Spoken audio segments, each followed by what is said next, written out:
국민혁명은 이제 시작일 뿐이다. 서울중앙지방법원의 결정으로 윤석열 대통령에 대한 구속이 취소되었다.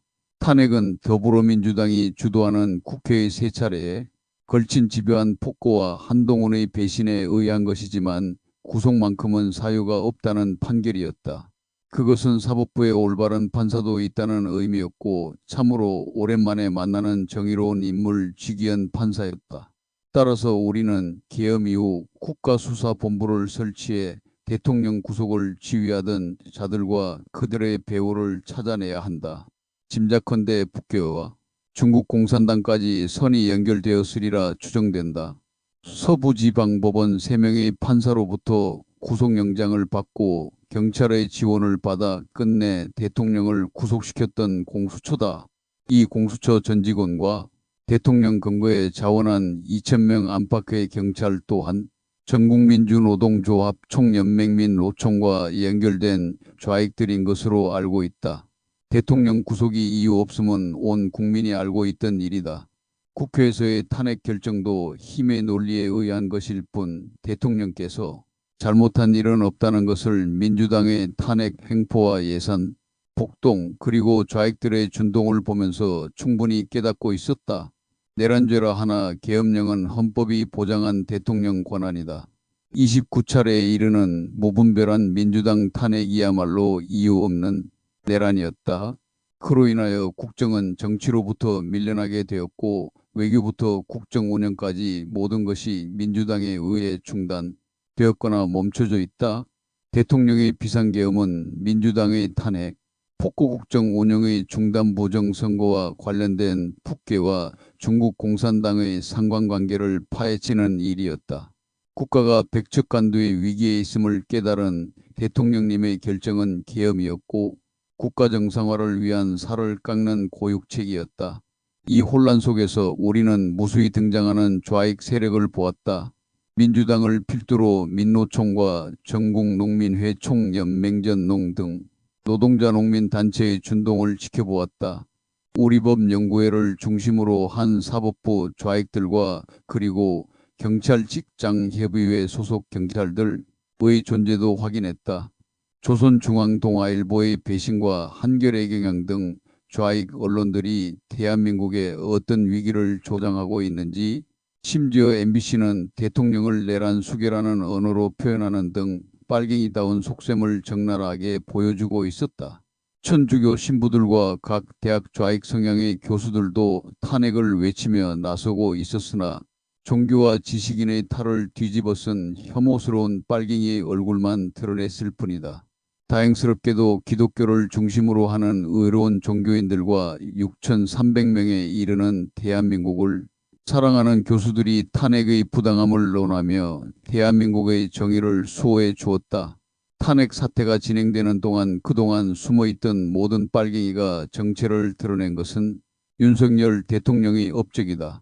대한민국이 처한 상황을 이해하게 되면서 우리는 계몽되었고 이제는 고등학생들까지 탄핵 반대 시위에 나서고 있다. 그러므로 우리는 그 정체는 물론 정체를 통해 드러난 문제의 심각성까지 모든 것을 알 수 있었다. 대통령 구속 취소와 탄핵 기각은 최종 승리가 아니라 국가 정상화를 통해 대한민국을 재정립하고자 하는 위대한 목적을 위한 하나의 시작일 뿐이다.